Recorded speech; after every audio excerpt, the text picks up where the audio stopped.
ఇక్కడ డౌట్ ఏముంది నీకు? డౌట్ ఏం లేదు కదా, క్లారిటీ వచ్చిందిగా. సరే మరొకసారి చెప్తాను. ముందుగా మనకి రింగర్ చెక్ చేసుకోవాలి. ఏం చెక్ చేసుకోవాలి? రింగర్ చెక్ చేసుకుంటే మనకి వాల్యూ ఎంత రావాలా? 6 to 11 ohms రావాలి. ఇప్పుడు రింగర్ ఓకే, రింగర్ బాగుంది, అయినా రింగ్ టోన్ రావట్లేదు. ఏ మోడ్ లో పెట్టాలి? డైవర్ట్ మోడ్ లో పెట్టి చెక్ చేస్తే 2 సైడ్ రెసిస్టెన్స్ రావాలి. వస్తే ఓకే. ఒకవేళ ఇక్కడ రాలేదనుకోండి, ఫస్ట్ గా చూసుకోవాలి సబ్ బోర్డ్. సబ్ బోర్డ్ తర్వాత సబ్ బోర్డ్ కనెక్షన్ ఎక్కడ వస్తుంది? B2B connector. B2B కనెక్టర్ లో ఏమైనా ఇష్యూ ఉంటుంది, B2B కనెక్టర్ స్ట్రిప్ లో ఏమైనా ప్రాబ్లం ఉన్నా మనకి ఇక్కడ వాల్యూ అనేది రాదు. అప్పుడు ఫైనల్ గా ఏం చేద్దామంటే కాయిల్ మనం చెక్ చేసుకోవాలి.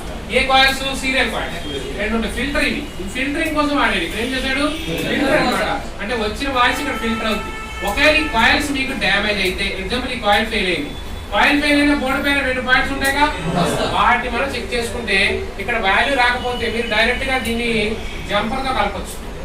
లేదు సార్ అంటే కాయిల్ రిపీట్ గా వేయించుకోవడం. వన్ సైడ్ వాల్యూ వచ్చింది, ఇంకో సైడ్ రాలేదు, జంపర్ వేసేయడం. లేకపోతే రిపీటెడ్ కాయిల్ రిప్లేస్ చేయాలి. కాయిల్ ఫెయిల్ అయింది అంటే ఈ సైడ్ వాల్యూ రాకపోతే ఈ సైడ్ అంటే ఐసీ నుంచి సప్లై అవ్వట్లేదు, ఐసీ నుంచి వాల్యూ రాలేదు. ఇక్కడ ఐసీ నుంచి వాల్యూ రాలేదంటే ఐసీ నుంచి ట్రాక్ ఇక్కడికి వస్తుంది. ఎక్కడికి?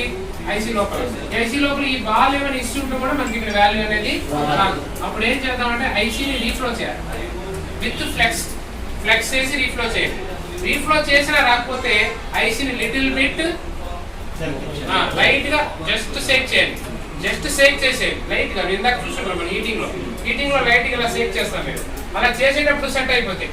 అప్పటికి కాలేదంటే ఖచ్చితంగా మనం ఐసీని రీప్లేస్ చేయాలి. నెక్స్ట్ ఏం చేయాలంటే ఇది ఆడియో యాంప్లిఫైయర్ కి ఓకే వాల్యూస్ అయితే వస్తున్నాయి, బట్ ఆడియో యాంప్లిఫైయర్ నుంచి మనకి అవుట్పుట్ అనేది రిసీవ్ అవ్వట్లా. ఫస్ట్ మనం ఏం చూడాలంటే దీనికి వస్తుందా పవర్, బీపీహెచ్ పవర్ వస్తుందా లేదా చూడాలి. పవర్ ఎంత వస్తుంది దీనికి? 7 వస్తుంది. ఆ బీపీహెచ్ పవర్ నియరెస్ట్ కెపాసిటర్ కి వస్తుంది. ఇక్కడ చూపించు, నియరెస్ట్ కెపాసిటర్ ఇక్కడికి వస్తుంది. ఇక్కడికి వచ్చిన తర్వాత ఇక్కడ రావాలి. ఆ కెపాసిటర్ చెక్ చేసి 3.7 రావాలి. ఎప్పుడు వస్తుంది ఇది? ఎప్పుడైనా వస్తుంది. ఫోన్ ఆఫ్ లో ఉన్నప్పుడు ఆన్ లో ఉన్నప్పుడు వస్తుంది.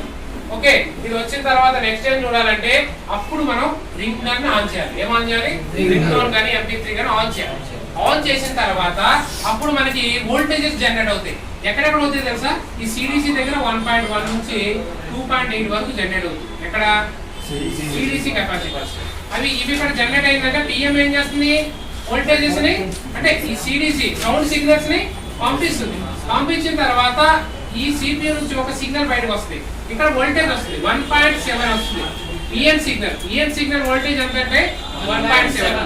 ఈఎన్ సిగ్నల్ వోల్టేజ్ ఎంత? 1.7 వస్తుంది. ఈఎన్ సిగ్నల్ వోల్టేజ్ 1.7 అంటే ఇక్కడ వస్తుంది అనమాట. ఈ బ్లూ కలర్ ఉంది కదా, ఈ బ్లూ కాంపోనెంట్ ఇది వస్తుందా? ఇక్కడ ఈ కెపాసిటర్ ఉంది, ఒక రెసిస్టర్, ఒక స్మాల్ రెసిస్టర్ ఉంటుంది. అక్కడ వోల్టేజ్ ఎంత వస్తుంది?